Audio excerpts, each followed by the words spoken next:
अस्सलाम वालेकुम। काइंडली मुझे कंफर्म कर दीजिएगा कि मेरी आवाज़ आप लोगों को क्लियरली आ रही है, हाँ या नहीं। अस्सलाम वालेकुम, आई रिपीट। काइंडली मुझे ज़रा चैट बॉक्स में एक बार कंफर्म कर दें लिखकर। ठीक है, ऑडिबल। चलो सही है। अच्छा जी, स्टार्ट करते हैं। आज हमारे पास ये कैफ वन की पहली लाइव क्लास है। ठीक है। और इस पर्टिकुलर लाइव क्लास का पर्पस क्या है? इस पर्टिकुलर लाइव क्लास का पर्पस ये है कि मैं आपको थोड़ा सा गाइड कर दूं।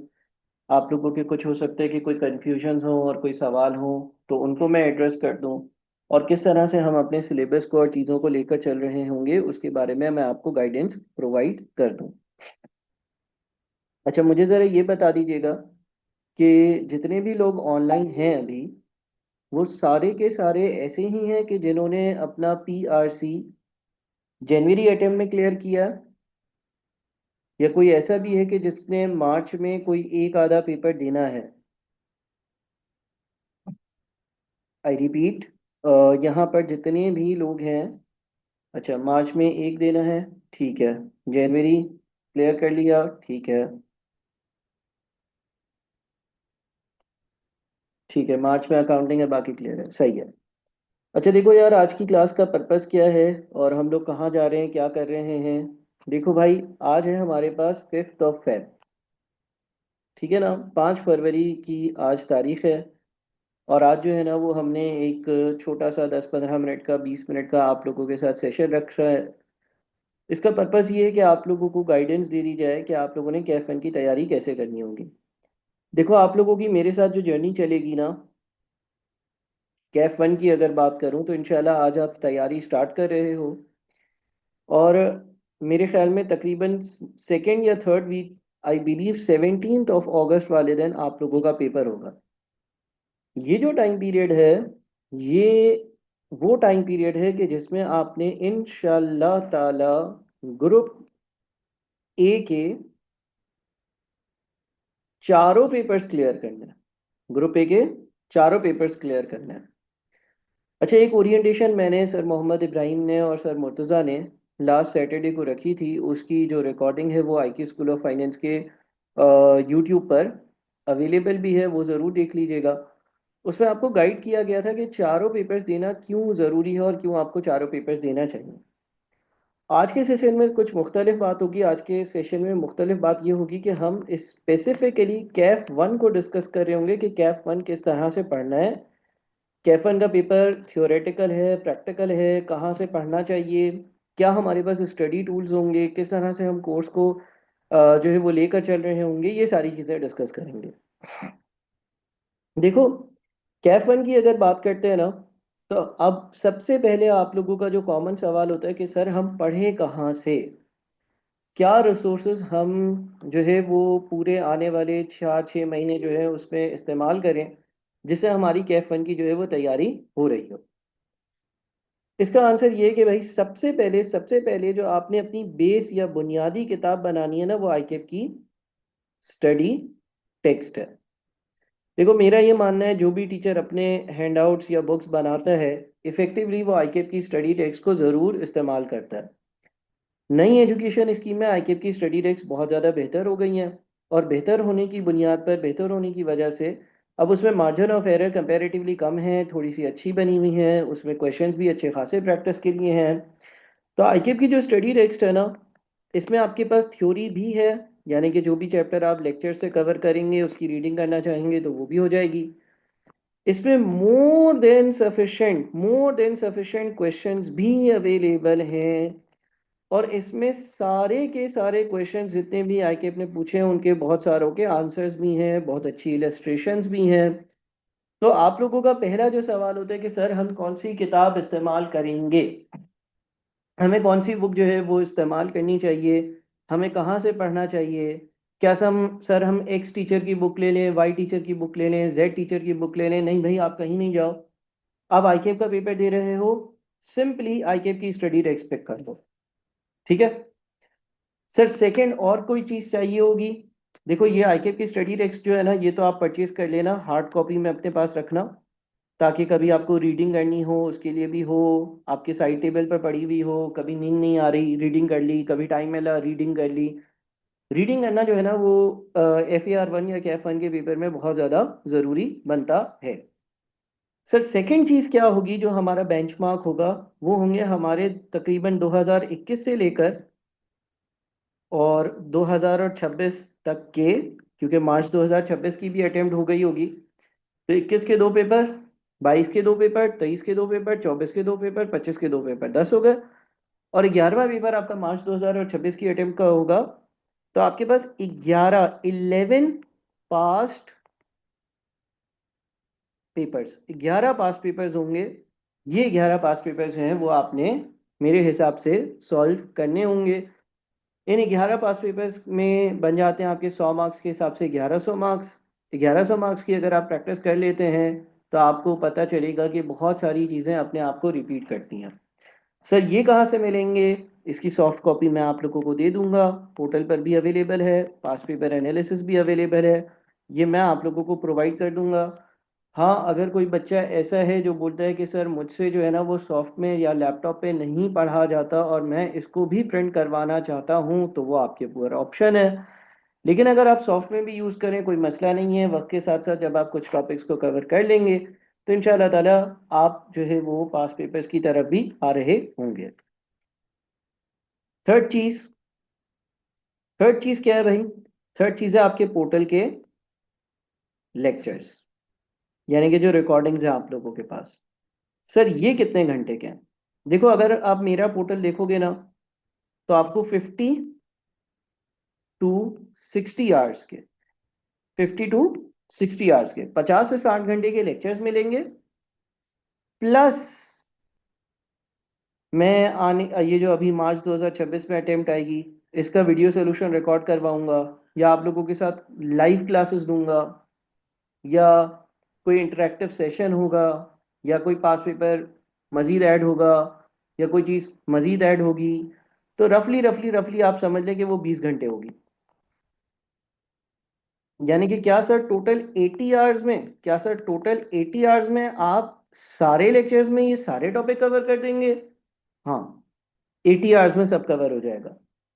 अब देखो यहाँ पर जो है ना उलझन होना शुरू हो जाएगी क्योंकि कुछ बच्चे ऐसे हैं जो अ, पंजाब में बहुत सारे कॉलेजेस हैं वहाँ से फेमिलियर होंगे उनके टीचर्स के टीचिंग स्टाइल से।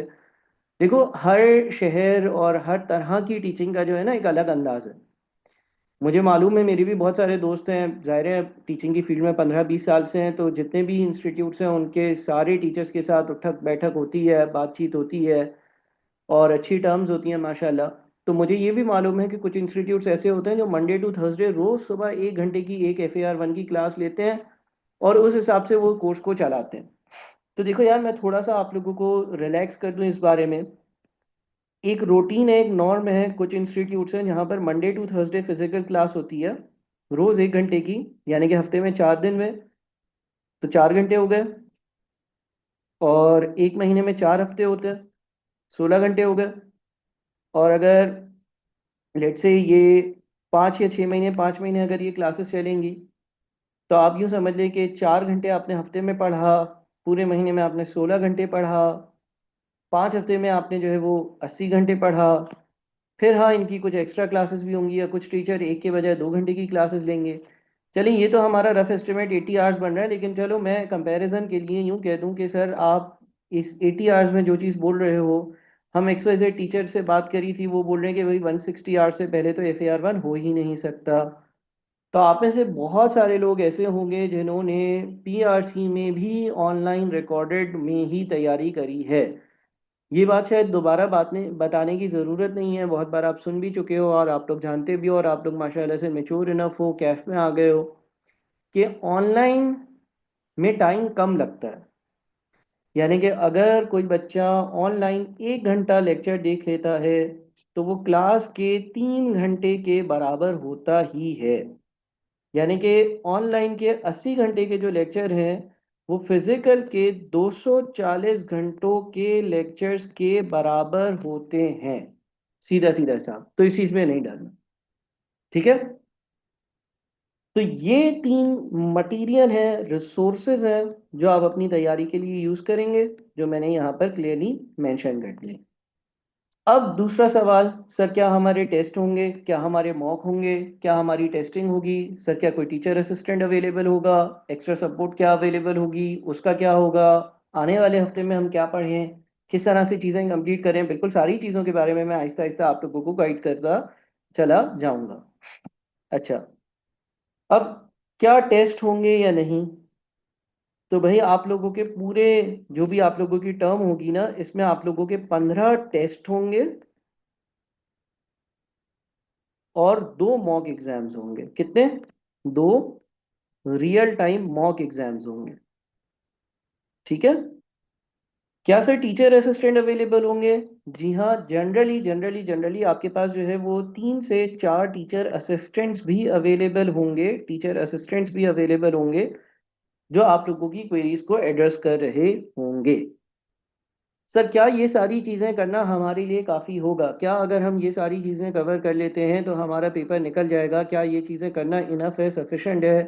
क्या इसके अलावा और कुछ भी करने की ज़रूरत नहीं है? क्या इन लेक्चर्स में, इन पास पेपर्स में और स्टडी टेक्स्ट में सारी चीज़ें कवर हो जाएंगी? जी हाँ, इसके अलावा आपको कुछ भी करने की ज़रूरत नहीं है। कुछ भी इसके अलावा कंप्लीट करने की ज़रूरत नहीं है। अब यहाँ पर ये सवाल भी आ सकता है कि सर स्टडी टेक्स्ट जो है ना, उसमें तो पूरे पूरे चैप्टर होंगे, तो क्या हम, आप हमें ई नोट्स नहीं देंगे, नोट्स प्रोवाइड नहीं करेंगे? एक सवाल आया हुआ है कि सर आपके नोट्स नहीं है कैफ वन के। देखो, नोट्स का इस तरह से है कि आप लोगों ने कैफ वन का मेरा अगर पोर्टल देखा हो ना, तो उसमें कोई भी वीडियो है ना, उसके नीचे उसकी एक फाइल भी आ रही है, जो कि डाउनलोडेबल है। ठीक है। कोई भी वीडियो आप देखोगे ना, तो उसके नीचे उसकी डाउनलोडेबल फाइल आ रही है, यानी कि वीडियो है, वीडियो के नीचे उसका समरी नोट है। तो अब आप कोई भी वीडियो देखेंगे, उसमें उसका समरी नोट नीचे आ रहा होगा, आप उसको भी उससे पढ़ लीजिएगा, और फिर ये डाउनलोड कर कर अपने पास आप अपने लैपटॉप में सेव कर लीजिएगा। ठीक है। ये आपके इस तरह से नोट्स बनते चले जाएंगे, तो कोई भी चीज़ होगी वो उसके साथ अपलोड हो रही होगी। या जिस तरह से आप अभी स्क्रीन देख रहे हो ना, आज की तो ओरिएंटेशन क्लास है, इसको तो मैं पोर्टल पर शायद अपलोड नहीं करवाऊं, या शायद करवा दूं। बहरहाल जब ये अपलोड होगी, तो इसके साथ साथ क्या होगा, इसके साथ साथ ये वाली जो स्पेसिफिक फाइल है, या ये जो स्क्रीनशॉट वगैरह है, इसको मैं शेयर कर दूंगा आप लोगों के साथ, और वो अपलोडेड होगा। ऐसा ज़रूरत नहीं पड़ेगी। FER1 का पेपर क्लियर करने के लिए आपको पास्ट पेपर्स की बहुत ज़्यादा प्रैक्टिस करनी पड़ती है। ये इतना थियोरेटिकल पेपर नहीं है, ये इतना थियोरेटिकल पेपर नहीं है, लेकिन आपको पास्ट पेपर्स अच्छे से प्रैक्टिस करने होता है। तो आपका मेन फोकस क्या होना चाहिए? आपका मेन फोकस होना चाहिए कि आप पास्ट पेपर की प्रैक्टिस करोगे। अच्छा, अब सर आने वाले दिनों में क्या करें, हम अपने मंथ्स जो है ना वो किस तरह से ब्रेक करें? देखो, जो आप लोगों का फेब का महीना है ना, इसमें मैं बहुत ज़्यादा मार्च अटेम्प्ट के स्टूडेंट्स के साथ एंगेज रहूंगा। मार्च अटेम्प्ट में PRC के पेपर्स भी हैं, मार्च अटेम्प्ट में ACC के पेपर्स भी हैं, और मार्च अटेम्प्ट में कैफ के पेपर्स भी हैं। तो फैब के महीने में आप लोगों की इतनी ज़्यादा रेगुलरली क्लासेस नहीं होंगी। बात सुन रहे हो ना? और उसकी एक लॉजिकल सी रीजनिंग है, लॉजिकल सी रीज़न है। और वो रीज़न ये है कि भाई मार्च का जो नया महीना है, आप लोगों में से बहुत कुछ लोगों के मार्च में शायद PRC के पेपर्स भी हैं। मार्च में आप लोगों को पता होगा PRC के पेपर्स भी हैं। मार्च में आप लोगों को पता होगा कैफ के पेपर्स भी हैं। मार्च में आप लोगों को पता होगा कि ACC के पेपर्स भी हैं। अब PRC में मैं 2 सब्जेक्ट्स पढ़ा रहा होता हूँ, कैफे में 3 सब्जेक्ट्स पढ़ा रहा होता हूँ, ACC के मैं 2 सब्जेक्ट्स पढ़ा रहा होता हूँ। तो ये हो गए 7 सब्जेक्ट्स, और इसके बहुत सारे बैचेस और स्टूडेंट्स और सारी चीज़ें। तो फैब का महीना मेरा जो है ना वो मोर और लेस ऑक्यूपाइड ही है। फैब के महीने में इतना ज़्यादा आप लोगों से इंटरेक्शन नहीं हो पाएगी, बातचीत नहीं हो पाएगी, टू बी वेरी ऑनेस्ट।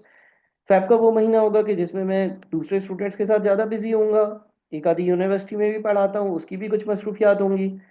और मार्च में वैसे ही अभी फेब के 10 दिन 15 दिन में तो रमज़ान आने वाला है, और फिर मार्च के मिड तक वो रमज़ान वगैरह और सारी चीज़ें, ईद वगैरह सारी चीज़ें शुरू हो जाएंगी।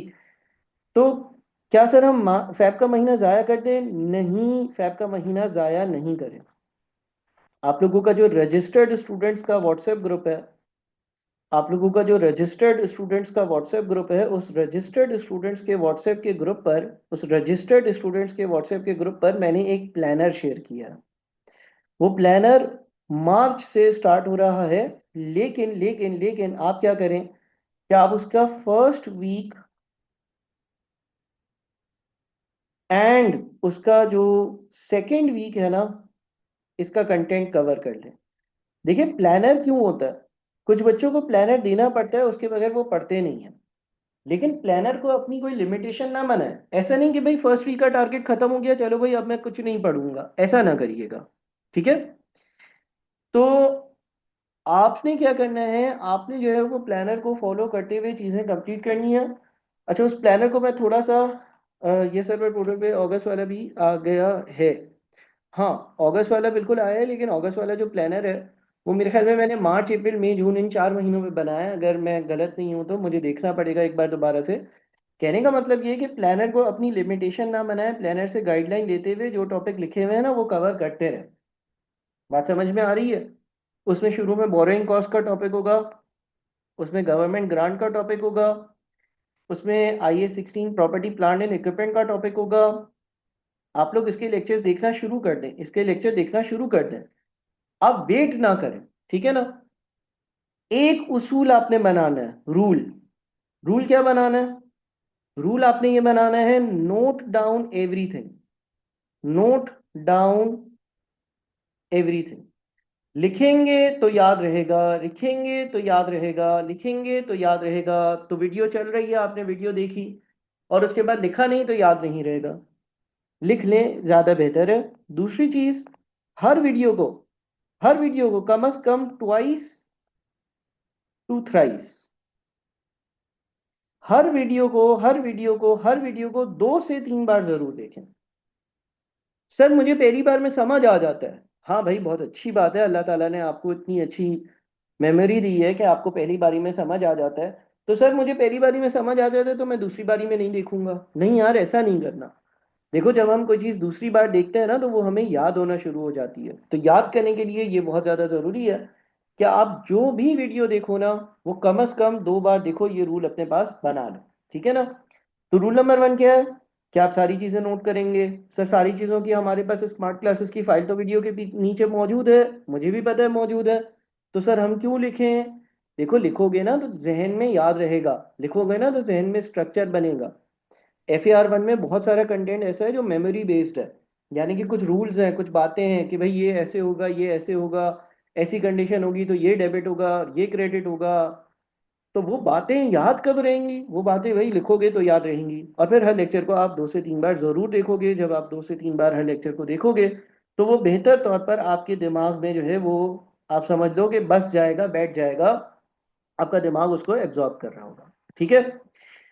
इसके अलावा जितनी भी लाइव क्लासेस हों आपने वो मिस नहीं करनी है। जितनी भी लाइव क्लासेस होंगी आपने वो मिस नहीं करनी है। जितने भी टेस्ट होंगे आपने वो सॉल्व कर कर चेक करवाने हैं, और जितने भी मॉक होंगे जिसकी मैंने बात करी वो भी आपने कर कर सबमिट करने हैं। और हाँ देखो, एक चीज़ याद रखना कि मेरी एक आदत है कि मैं हर इंडिविजुअल, कितने लोग मुझसे PRC पढ़ चुके हैं, आप लोगों को मैसेजेस आते होंगे, कॉल्स आती होंगी। हाँ भाई, मैं हर इंडिविजुअल बच्चे को जो है ना वो कॉल, मैसेज कर कर ना तंग कर रहा होता हूँ। कितना पढ़ा, कहाँ हो, क्या कर रहे हो, ऐसी बातें करता हूँ। तो उससे परेशान नहीं होना, उसको नेगेटिव नहीं लेना, वो सिर्फ इसलिए है कि आप ट्रैक पर हो। तो वही प्रैक्टिस हमारी यहाँ पर मौजूद होगी। यहाँ पर भी आपको कभी मैं, कभी मेरे टीचर असिस्टेंट कॉल कर रहे होंगे, हाँ भाई क्या पढ़ रहे हो? तुम कहीं बैठे हुए होगे दोस्तों में, तुम बोलोगे बे यार ये क्या हो गया। कॉल आएगा, मैसेज आएगा, ठीक है ना, पढ़ लो, हाँ डेली रिमाइंडर पढ़ लो, पढ़ते क्यों नहीं हो, इस तरह की बातें हो रही होंगी। देखो, क्योंकि पता है क्या, ऑनलाइन लर्निंग आप कर तो रहे हो, आप ऑनलाइन पढ़ते रहे हो। अब ऑनलाइन में एक मसला है ना। ऑनलाइन में मसला क्या है? ऑनलाइन में मसला ये है कि जो स्टूडेंट होता है ना वो बिल्कुल ढीला पड़ जाता है। स्टूडेंट क्या होता है, स्टूडेंट बोलता है अबे यार कल कर लेंगे, परसों कर लेंगे। फिर वो कल परसों कभी आती नहीं है, कल परसों कभी आती नहीं है। तो एक टीचर जब या कोई भी आपको मैसेज करता है ना कि भाई तुमने ये लेक्चर कवर किया, तुमने ये वाला टेस्ट दिया, या तुम क्या पढ़ रहे हो, आज की पढ़ाई की अपडेट क्या है, तो आपकी भी अकाउंटेबिलिटी इंक्रीज होती है। आप बोलते हो कि यार मैं कुछ कर कर रखूं वरना मैसेज आया तो मैं क्या रिप्लाई करूं। सही है। अच्छा, एक और डिस्क्लेमर दे दूं, आप सारे पीआरसी से आए हो। देखो आप सारे पीआरसी से आए हो, ये डिस्क्लेमर देना बहुत ज़्यादा ज़रूरी है। ठीक है ना, ये डिस्क्लेमर देना बहुत ज़्यादा ज़रूरी है। ये बहुत बड़ा डिस्क्लेमर है जो मैं आज दे रहा हूँ। और आप लोगों को एक अपना अपना पर्सनल भी एक्सपीरियंस शेयर करूंगा। डिस्क्लेमर ये है कि यार देखो, कैफ को पीआरसी की तरह नहीं लेना। कैफ is equals to PRC multiplied by कम अज कम 5। समझ रहे हो? ये जो पीआरसी हंसते खेलते आप लोगों ने कर लिया ना, हंस रहे हो खेल रहे हो और पीआरसी हो रहा है, यार कैफ ऐसा नहीं है। ठीक है ना, इस चीज का ख्याल रखना। देखो मैं अपना अपना एक्सपीरियंस शेयर करता हूँ, मैं अपना पर्सनल एक्सपीरियंस शेयर करता हूँ। पता नहीं मैंने कभी किया हो या नहीं किया हो, मेरे भी सीए में पेपर रुके। देखो मैं ए लेवल्स से आया था, ओ लेवल्स किया था, ओ लेवल्स में 8 A ग्रेड्स थे। 8 A ग्रेड्स लाना आसान बात नहीं होती। ए लेवल्स मैंने एक साल में किया था, 3 A ग्रेड्स थे। ठीक है ना, एक साल में किया था ए लेवल्स। फिजिक्स केमिस्ट्री वगैरह भी मेरे पास ओ लेवल्स में था। O levels 8 A grades, A levels एक साल में कंप्लीट कर कर 3 A ग्रेड्स। फिर हमारे टाइम पर मॉड्यूल ए होता था, जिस तरह से आपका पीआरसी है और फिर कैफ है ना, इस तरह से मेरा मॉड्यूल ए होता था। हमारा मॉड्यूल ए होता था, उसमें 2 पेपर्स होते थे, क्यूएम का और इंग्लिश का। 2 ही पेपर्स होते थे। तो क्यूएम का मैं मेरिट सर्टिफिकेट होल्डर था। क्या था? क्यूएम का मैं मेरिट सर्टिफिकेट होल्डर था। उसके बाद फिर मॉड्यूल बी होता था। मॉड्यूल बी में लॉ का पेपर्स होता था, इकोनॉमिक्स होता था, वो मेरा ए लेवल में ए ग्रेड आने की वजह से एग्जाम्प्ट हो गया था। और एक FAR 1 होता था। ठीक है, मॉड्यूल ए पहली आइटम में मतलब O level 8 A grades, A level 3 A grades. Module A में गया इंग्लिश और क्या कहते हैं क्यूएम का पेपर और इंग्लिश का पेपर था। मेरिट सर्टिफिकेट, मेरिट सर्टिफिकेट आप सब जानते हो, पूरे पाकिस्तान में जिसके हाईएस्ट मार्क्स आए हो उनको उसको मिलता है उस सब्जेक्ट में। बी मॉड्यूल में आया लॉ इकोनॉमिक्स FAR 1 पहली अटेम्प्ट में क्लियर। अब मैं हो गया ओवर कॉन्फिडेंट, मैंने बोला यार सीए तो कुछ है ही नहीं, है ना। वो एक बंदा बोलता है ना, वो सीए तो कोई शे ही नहीं। सही है, समझ रहे हो आप लोग? तो इसी तरह से मैंने सोचा यार सीए तो कोई शे ही नहीं। तो जब मैं सी मॉड्यूल में आया, सी मॉड्यूल में 3 सब्जेक्ट्स होते थे। मुझे सही से नाम तो ही नहीं याद, मेरे ख्याल में एक टैक्स का पेपर होता था, एक शायद FAR 2 का पेपर होता था, और एक जो है ना BMBS का पेपर होता था। ठीक है, तो मेरा जो है ना BMBS का पेपर रुक गया। पेपर रुकना बुरी बात नहीं है, लेकिन अब ये पेपर रुका क्यों? ये पेपर इसलिए रुका, मैंने बोला यार ये तो आते जाते हंसते खेलते हो जाता है, ये तो सीए तो बड़ी आसान सी चीज़ है। मैं तो ओ लेवल्स ए लेवल्स कर कर आया हूँ, मॉड्यूल ए में मेरिट आया था यार, पूरे पाकिस्तान का सबसे बेस्ट स्टूडेंट हूँ, पास तो हो ही जाऊंगा, क्या मजाल है कि मुझे फेल करेगा। मेरा BMBS का पेपर रुक गया। और ऐसा ही मैंने अपने स्टूडेंट्स में देखा है, ऐसा ही बिल्कुल ही मैंने अपने स्टूडेंट्स में देखा है। मेरे बहुत सारे ऐसे स्टूडेंट्स होते हैं जो आते हैं पीआरसी कर कर, बोलते हैं सर पीआरसी तो हमने 5 दिन पढ़ा, 10 दिन पढ़ा और 15 दिन पढ़कर हम पहली अटेम्प्ट में पास हो गए। कैफे 15 के बजाय 30 दिन पढ़ लेंगे और फिर सारे पेपर्स रुक गए। तो यार इस चीज़ को ज़रा कंसिडर करना, ये बहुत बड़ा डिस्क्लेमर है और मैंने अपनी ही एग्जाम्पल आप लोगों के सामने शेयर कर दी। एज अ टीचर मैं खुद आप लोगों को सामने बोल रहा हूँ कि भाई मेरा ये वाला जो BMBS का एक बिजनेस क्या था पता नहीं, उसका business management and business studies, I don't know क्या नाम था वो। तो बात सारी ये है कि देखो कभी भी इस तरह से ओवर कॉन्फिडेंट नहीं होना। कुछ बच्चों को तो पीआरसी में धचका लग चुका होगा, लेकिन जिसको धचका नहीं लगा वो ये नहीं समझे कि भाई मैंने पीआरसी पहली अटेम्प्ट में कर लिया तो अब कैफ तो मेरे लिए जो है ना वो क्या है, कुछ भी नहीं है यार, थोड़ा सा मुश्किल होगा, सब करते हैं मैं भी कर लूंगा। नहीं भाई, आपने ये चीज, जब आपको टेंशन नहीं हो ना, जब आपको टेंशन नहीं हो रही हो, जब आपको टेंशन नहीं हो रही हो ना, तो टेंशन अगर आपने आपको टेंशन लेनी हो, काम नहीं हो रहा टेंशन लेनी है, तो तुम क्या बोलना? तुम बोलना कि भाई पीआरसी जो है ना, उसको मैं 5 से मल्टीप्लाई करता हूँ ना तो कैफ बनता है। इसका मतलब ये हो गया कि अगर पीआरसी में मैंने मिसाल के तौर पे 3 सब्जेक्ट्स दिए हैं, तो मुझे यहाँ पर मैं 15 सब्जेक्ट्स की तैयारी कर रहा हूँ, तो टेंशन होना खुद ही शुरू हो जाएगी। ठीक है, तो ये सारी बातें मैंने आप लोगों से आज एक जनरल कर ली। अब आप लोगों के जो सवाल जवाब हैं वो एंटरटेन कर लेते हैं। अभी भी अगर आप लोगों की कोई क्वेरी कोई सवाल है पढ़ाई शुरू करने से पहले, तो आप लोग मुझसे पूछ लें। 5 से 10 मिनट में सवाल जवाब लेता हूँ। फिर इंशाल्लाह ताला 10-15 दिन बाद दोबारा ऐसा ही सेशन रखेंगे कि जिसमें आप लोग कुछ पढ़कर कुछ कंप्लीट कर कर आए हुए होगे तो ज़्यादा बेहतर रहेगा। जिन लोगों ने सेशन लेट ज्वाइन किया, जिन्होंने सेशन लेट ज्वाइन किया, रजिस्टर्ड स्टूडेंट्स के ग्रुप पर मैं इसकी रिकॉर्डिंग फौरन डाल दूंगा और फिर कल इंशाल्लाह आईक्यू के जो यूट्यूब वगैरह है या मुख्तलिफ चैनल्स हैं उस पर भी अपलोड हो जाएगी। कितने टीए होंगे कैफ के? यार देखो, अभी कैफ वन में एज ऑफ टुडे अहमद रजा, जुल्किफल और नवाजिश तीन है। तो आप लोगों के पास भी तीन टीचर असिस्टेंट्स होंगे, यही तीन होंगे प्रोबेबली।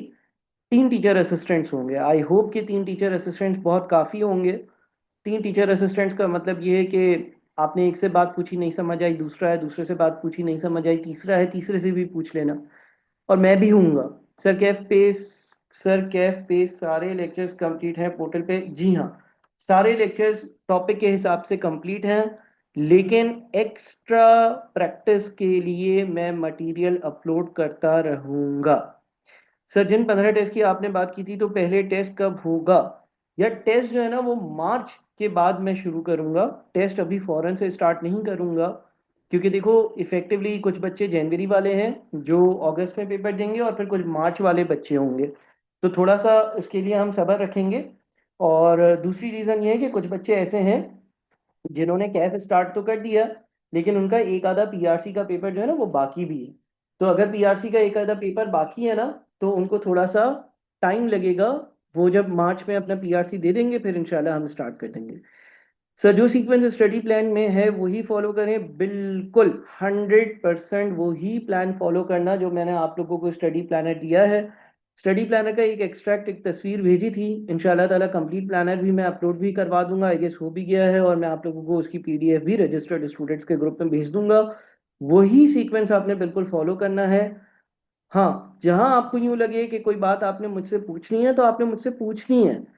अच्छा, कुछ आपके पास पेपर्स ऐसे होते हैं जो एक ही सवाल में 3-4 टॉपिक्स होते हैं।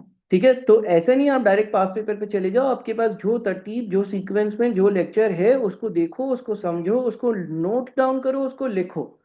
ठीक है, और मुझसे मशवरा करते रहो। खामोश नहीं बैठना, मैं जवाब जरूर दूंगा। मुझे देर हो जाती है, बच्चों को, बहुत सारे बच्चों को जवाब देना होता है, टाइम लग सकता है, लेकिन इंशाल्लाह ताला आपको आपकी बात का जवाब मिलेगा। चलो भाई, और कोई किसी का सवाल है तो काइंडली आप पूछ लें। मैं मजीद 2-3 मिनट ऑनलाइन इंशाल्लाह रहता हूँ। अगली हमारी मुलाकात कब होगी? आज की मुलाकात में मैंने आप लोगों को काफ़ी चीज़ें क्लियर आउट कर दी हैं। आप लोग अपना पढ़ाई वढ़ाई करना शुरू कर सकते हो।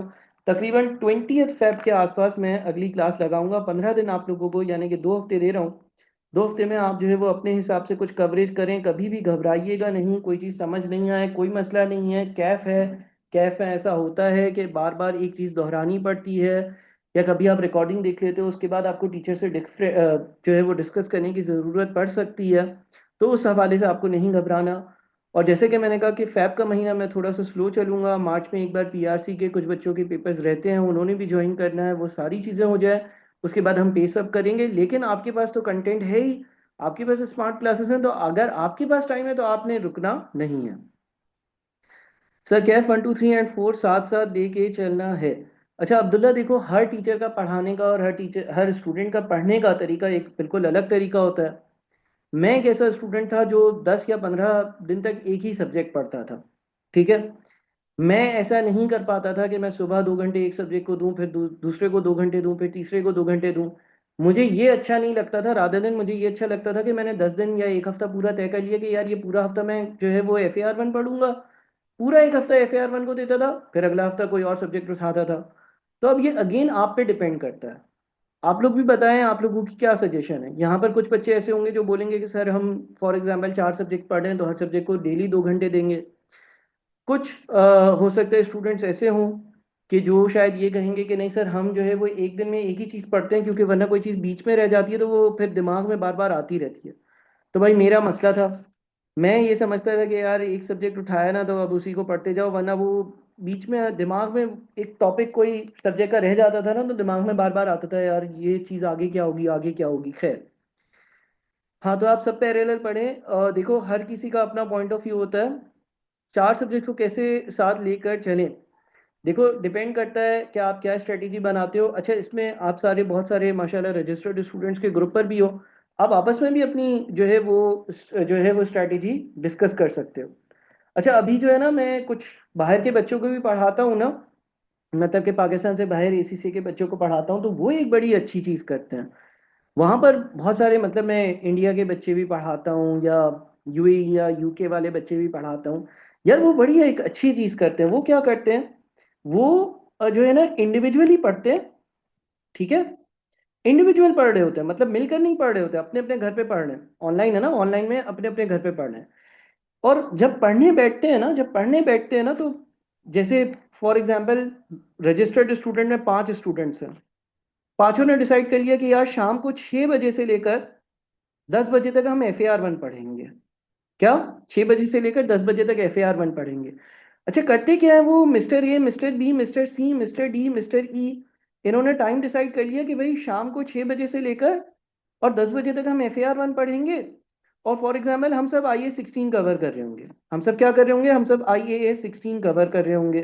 अच्छा, सबने IA-16 का फ्रेश टॉपिक स्टार्ट करना है, तो भाई उन्होंने तय कर लिया कि सर ताहा के लेक्चर नंबर 1 2 3 4 5 6 7 ये हो जाएगा, 4 घंटे में ये लेक्चर करेंगे। और साथ में क्या करते हैं, साथ में वो एक जूम जो है ना, जूम जूम पर ऑनलाइन आ जाते हैं। अपने आप को म्यूट रखते हैं, कैमरा भी ऑफ रखते हैं, म्यूट भी रखते हैं, कैमरा जो है ना वो भी ऑफ रखते हैं, ठीक है। अच्छा, कुछ केसेस में वो अनम्यूट कर भी रख लेते हैं, वो आप पे डिपेंड करता है कि आपके इर्द गिर्द जो है वो साइलेंस है या नहीं। और अब साथ में वो पढ़ रहे हैं, अपनी एक डिवाइस पर वो पढ़ाई कर रहे हैं, और अपनी एक डिवाइस पर उन्होंने जो है ना वो 5 बच्चों ने मिलकर जो है ना वो जूम की कोई मीटिंग खोलकर ना और वो रख दी। अब क्या होगा, अब फॉर एग्जाम्पल ये बच्चा नंबर ए है, बी है, सी है, डी है, ई है, यार ये सब एक ही चीज पढ़ रहे हैं। अब ए बहुत तेज है, या ए को चीजें IA-16 की आसानी से समझ आ रही हैं, बी को थोड़ा सा हल्का समझ में आ रहा है, सी को थोड़ा और हल्का समझ में आ रहा है, डी और ई भी तेज है।